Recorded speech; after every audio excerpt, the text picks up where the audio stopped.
یہ آپ کو پتہ ہے پرشین امپائر جب فتح ہوئی تھی، ایران جب فتح ہوا تھا، ایران فتح ہوا تو ایران کے بادشاہ نے مسلمانوں کے جرنیل کو بلایا تاکہ ہم سے مذاکرات کرنے کے لیے اس کو ہمارے پاس آئے۔ وہ جرنیل جب آنے لگے تو اس نے اپنے درباریوں سے کہا کہ مہنگے مہنگے کلین دربار میں بچھاؤ، فانوس لگاؤ، خوشبو بڑی اعلیٰ قسم کی ہو، چراغ جل رہے ہوں، اور جناب بڑا شان و شوکت، اور تاج جو ہے وہ سونے کا ایک من کا تاج بنا ہوا معلق ہوتا جہاں پہ وہ بیٹھتا تھا، زیب و زینت ٹھاٹھ باٹھ جاہو جلال اس کے دربار میں پورا بنایا۔ اور نبی کے یار 3 گئے، تہمن باندھے ہوئے ہیں، کھلے کھلے چولے پائے نے، سر تے دستاراں،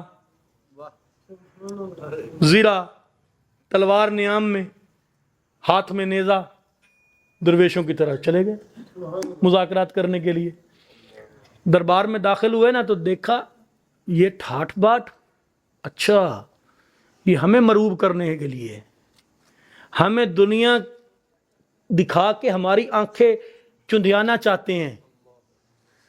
اقبال نے یہاں پھر کہا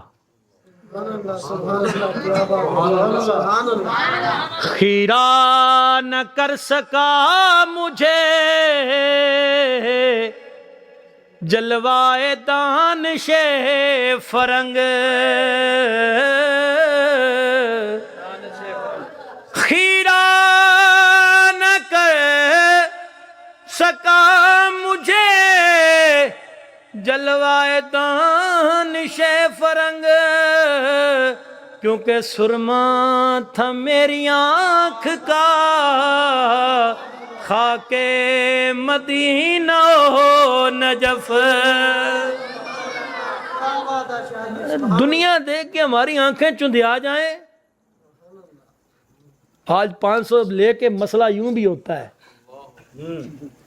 اور میرے استاد محترم ایک بات بتایا کرتے تھے کہ حضور محدث اعظم پاکستان رحمۃ اللہ علیہ، آپ سرکار کو کسی نے تقریر کے لیے بلایا تو انہوں نے چائے پانی بھی نہیں پوچھا، پیسے دینے تو دور کی بات، چائے پانی بھی نہیں پوچھا۔ آپ گئے تقریر کی اور آپ کے ساتھ ایک شاگرد تھا، واپس آئے تو شاگرد کا منہ بنا ہوا، ٹرنک کتاباں چک کے استاداں دے نال میں کھپدا رہا، تے انہاں نہ کرایا تے نہ پانی تے نہ روٹی تے نہ کوئی گل نہ کوئی بات۔ محدث اعظم پاکستان میں مزاج شناس بھی تھے، طبیب بھی تھے، کمال شخصیت تھے، روحانی طبیب بھی تھے، جسمانی طبیب بھی تھے۔ انہوں نے دیکھا، انہوں نے کہا میرے شاگرد کا منہ بنا ہے، اور آپ تربیت کرتے تھے، تربیت کرتے تھے۔ آج علم ہے، تربیت نہیں ہے۔ یہ بچے بیٹھے ہوئے ہیں، میں ان کے لیے خصوصی بتا رہا ہوں، علم کے ساتھ تربیت ہونی چاہیے۔ علم کی مثال بادام کی طرح ہے، اور تربیت کی مثال اس میں جو تیل ہے اس کی طرح ہے، اور جس بادام میں تیل نہیں ہوتا وہ کسی کام کا نہیں ہوتا۔ وہ استادوں نے جب دیکھا نا میرے شاگرد کا منہ بنا ہوا، انہوں نے بلایا، ادھر بیٹھا، پاس بٹھایا، کہتا ہے بیٹا یہ بتا، میری زبان دیکھ رہا ہے؟ استاد جی کیا ہو گیا؟ کہہ رہے، کہتے یہ بتا میری زبان کہیں سے گھسی تو نہیں ہے، کسی طرف سے یہ گھسی تو نہیں ہے؟ استاد جی کیا بات ہے؟ کہتے بیٹا دین بتانا ہم پہ تھا فرض، انہوں نے ممبر لگایا، لنگر پکایا، لوگوں کو بلایا، سٹیج لگایا، سپیکر لگایا، اور ہمیں کہا کہ مولانا آؤ اپنا فرض ادا کر لو،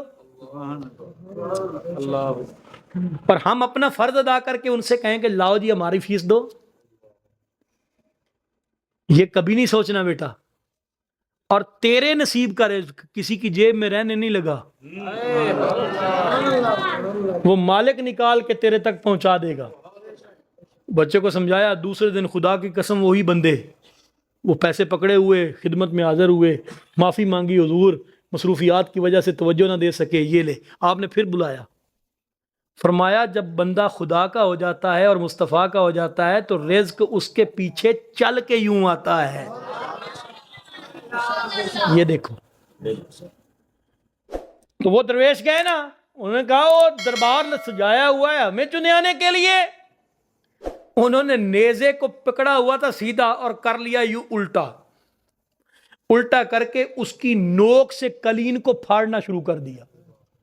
دربار میں داخل ہوئے نا تو اس کو پھاڑتے گئے اور وہ اس کے جو تخت لگا ہوا تھا وہاں تک پہنچ گئے, سارا کلین پھاڑ دیا. وہ جب سامنے گئے تو بادشاہ کہتے ہو تانوں مان کیڑی شاید ہے, اتنا قیمتی کلین ہمارا ضائع کر دیا تم نے, پتہ نہیں کہاں سے جنگلوں سے اٹھ کے تم لوگ آ گئے ہو, تمہیں پتہ ہی نہیں چیزوں کی قدر کا, جس طرح آج یہ ماڈرن لوگ بولتے ہو یہ دیسی مولویوں کی پتہ دنیا کی ہے, کہاں سے اٹھ کے آ گئے ہو. انہوں نے کہا تمہیں نہیں پتا, ہم جو حسن دیکھ چکے ہیں اس کے بعد دنیا کی کوئی چیز حسین لگتی ہی نہیں ہے.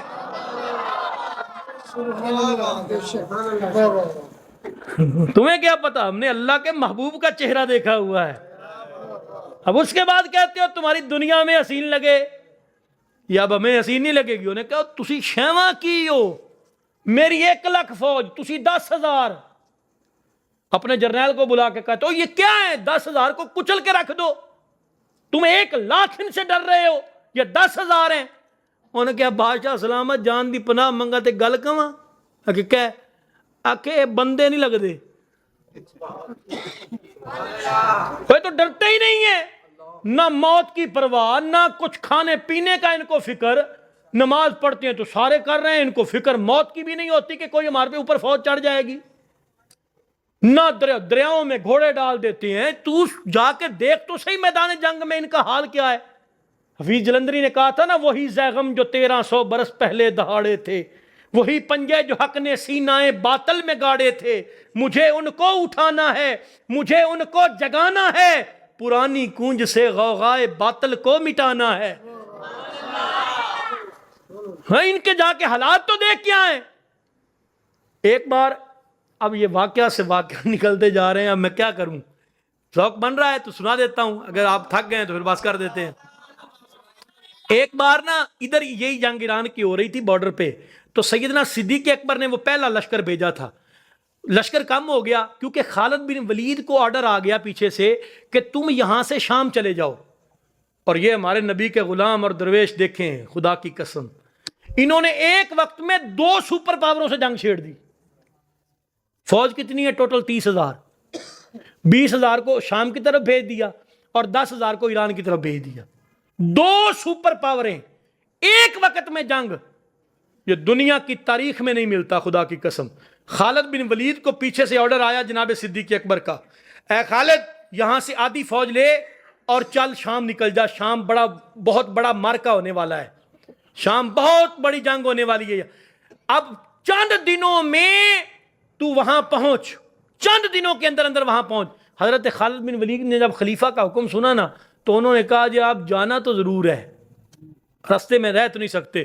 اور یہ سفر کتنے دیر کا ہے, کہتے جی 1 مہینے کا, 1 مہینے سے پہلے نہیں پہنچ سکتے. سیانے بابیاں نو سدیا, وہ کہتے کو راہ آندا جے شارٹ کٹ گیا. انہوں نے کہا حضور کوئی نہیں, ایس رستے صحرا ہے تو 1 مہینہ لگنا ہے صحرا پار کر دیاں, تو ساڈے کول اتنا پانی بھی کوئی نہیں صحرا پار کر لیے, کیویں پہنچاں گے. انہوں نے کہا جی کوئی ترکیب سوچو. پوری رات سوچتے رہے, کچھ نہ آیا ذہن میں. صبح فجر کی نماز پڑھی, ایک بابا بولا, کہتا جی ایک حل ہے. کہتے بول جلدی بول, کیا حل ہے. کہتے جی اونٹوں کو پانی پلا کے ان کے منہ باندھ دیں, اونٹ پانی سٹور کر لیتا ہے, جہاں پہ پیاس لگے اونٹ ذبح کرو پانی پی لو, اوجریوں سے. اس طرح بچ کے پہنچ سکتے ہیں. خالد بن ولید نے کہا چلو تیاری باندھو. جو بوڑھے اونٹ تھے ان کو پانی پلا کے سٹور پانی کر کے چلو جی. بہت بڑا صحرا رستے میں, 1 مہینے کا سفر 1 ہفتے میں طے کیا. وہاں گئے, جنگ شروع ہو گئی. پڑھ کے دیکھیے گا حالات, آپ کے رونگٹے کھڑے ہو جائیں گے. جنگ شروع ہو گئی, ادھر سے آرڈر آیا صدیق اکبر کا وصال ہو گیا. فاروق اعظم خلیفہ بن گئے. فاروق اعظم خلیفہ بنتے ہی پہلا آرڈر بھیجا کہ جاؤ یہ خط لے کے کہ خالد بن ولید معزول ہے جرنیل کی سیٹ سے, اور ابو عبیدہ بن جراح نیا جرنیل ہے. اب خلیفہ کا حکم تو حرف آخر ہوتا. جب یہ حکم پہنچا تو ابو عبیدہ بن جراح کو جا کے حکم دیا گیا, بھئی تم جرنیل ہو, خالد بن ولید معزول ہے. بتاؤ جو اتنی مشقت کر کے پیچھے سے جنگیں لڑتا, فتح کرواتا, اس جگہ پر پہنچا ہو, آج کا کوئی ہوتا تو کیا کہتا. یہ سبق یاد کر کے جائیں گے. یہ بھیک ڈال دیں میری جولی میں، انشاءاللہ آپ کو یاد رہے گا. خالد بن ولید نے ایک بات کہی، وہ جملہ لکھنے والا ہے سونے کے قلم سے اور سونے کے پانی سے دل کی تختی پر. آپ نے کہا، حضرت ابو عبیدہ بن جراح نے کہا خالد جنگ ہو رہی ہے، جنگ کے دوران تمہیں معزول نہیں کرتا، اگر یہ جنگ کے دوران نفاذ ہو گیا تو فوج بد دل ہو جائے گی، جنگ کے بعد ہم کر لیں گے. ٹھیک ہے، میں بن گیا جرنیل، ہم دونوں مشورہ کرتے رہیں گے، لیکن تو سپہ سالاری کرتا رہے. خالد بن ولید نے ایک جملہ فرمایا، لڑنا عہدے کے لیے نہیں ہے، اس کے لیے ہے جس نے بنایا ہے.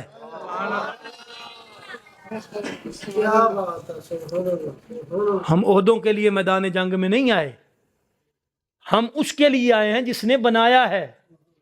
اور یہی خالد بن ولید نے حضرت ابو بکر صدیق سے بولا کہ لشکر بھیجیں، تو آپ نے ایک بندے کو بھیجا، ان کا نام تھا حضرت قعقاع، قاف عین قاف الف اور عین، قعقاع رضی اللہ تعالیٰ عنہ.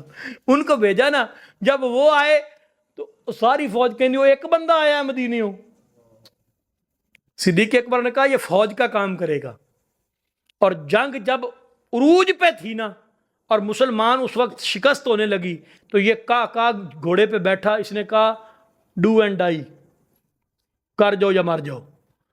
گھوڑے پہ بیٹھا، چھلانگ لگائی، گھوڑے کو بھگا دیا اور سیدھا جا کے پورے لشکر میں گھس کے جہاں پہ ان کا جرنیل کھڑا تھا اس کے جا کے سینے میں نیزہ مار دیا.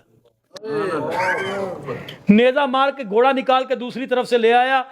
جیتی ہوئی جنگ ایران کی فوج ہار گئی، پوری فوج میں بھگدڑ مچ گئی، مسلمانوں کو فتح ہو گئی. اس وقت خالد بن ولید نے کہا یہ صدیق کا بھیجا ہوا تھا، یہ ایک ہی پورے لشکر کا کام کر گیا ہے. تو وہ ایران کا کھڑا ہو کے کہتا ہے، وہ کہتا ہے ان کے درمیان جا کے تو دیکھ یہ کیا ہیں، یہ موت سے نہیں ڈرتے، وہ فاقہ کش کے موت سے ڈرتا نہیں ذرا، روح محمد اس کے بدن سے نکال دو اور فکر عرب کو دے کے فرنگی تخیلات اسلام کو حجاز و یمن سے نکال دو. اور میرے بھائی آج تیرے میرے بدن سے یہ چیزیں نکالی جا رہی ہیں. یہ دین، یہ عشق، یہ محبت قرآن، محبت حدیث، محبت فقہ، خدارہ ان سے جڑ جاؤ، خدارہ اپنی اولادوں کو ان سے جوڑ لو. اگر اگلی نسلوں کی بقا چاہتے ہو تو اپنے آپ کو محمد عربی کے دین سے جوڑ لو، اپنے آپ کو حضور کے دین سے جوڑ لو. تیری آئلی زندگی، تیری معاشرتی زندگی، تیری معاشی زندگی، تیری سیاسی زندگی، سب کی بقا اگر ہے تو حضور کے دین میں ہے. اور حضور کا دین ہم سے روٹھا ہوا ہے، اس کو منا لو. ہم نے اس سے وفا نہیں کی، ہم نے اس سے وفا نہیں کی. آج علماء کی قدر نہیں، آج صوفیاء کی قدر نہیں، آج مساجد کی قدر نہیں، آج اللہ کے نام کی قدر نہیں، آج نبی کے فرمان کی قدر نہیں. ہم تو دین کو بچہ بھی وہ دیتے ہیں جو لنگڑا اور لولا ہو، جو کانا اور اندھا ہو. ذہین بچے تو ہم نے ڈاکٹر بنانے ہیں، انجینئر بنانے ہیں، قاری اور حافظ تو ہم نے وہ بنانا ہے جس کو دنیا نے ٹھکرا دیا. لیکن یہ دین ہے، یہ لنگڑے لولے کو بھی تیار کر کے کہتا ہے چل آگے کھڑا تو ہو اور پیچھے ساری قوم کھڑی ہوگی. یہ اتنی وفا کرتا ہے. خدارہ حضور کے دین سے جڑ جائیے، اپنے بچوں کو دین سکھائیے اور دین سیکھیے. اور جہاں جہاں پہ اہل سنت کے مدارس چل رہے ہیں ان سے پورا تعاون کیجیے، پورا تعاون کیجیے. اپنی پیشہ ورائیت سے ہم باہر نکلیں گے. دوسرے لوگوں کا پیسہ علم پہ خرچ ہو رہا ہے اور ہمارا پیسہ کہاں کہاں خرچ ہو رہا ہے یہ آپ بہتر جانتے ہیں. یہ علم پہ خرچ کیجئے تاکہ علم والے اوپر آئیں، اور عالم اوپر آئیں گے، صوفی اوپر آئیں گے تو نبی کا دین پھر ہر سو ہوگا. اگر دوران تقریر کوئی غلط بات ہو گئی، کوئی ایسی بات ہو گئی جو شریعت مطہرہ کے خلاف تھی، اللہ مجھے اس کی معافی عطا فرمائے. جو حق بات ہوئی اللہ مجھے بھی اور آپ کو بھی اس پر عمل پیرا ہونے کی توفیق عطا فرمائے. آمین. وآخر دعوانا ان الحمد للہ رب العالمین.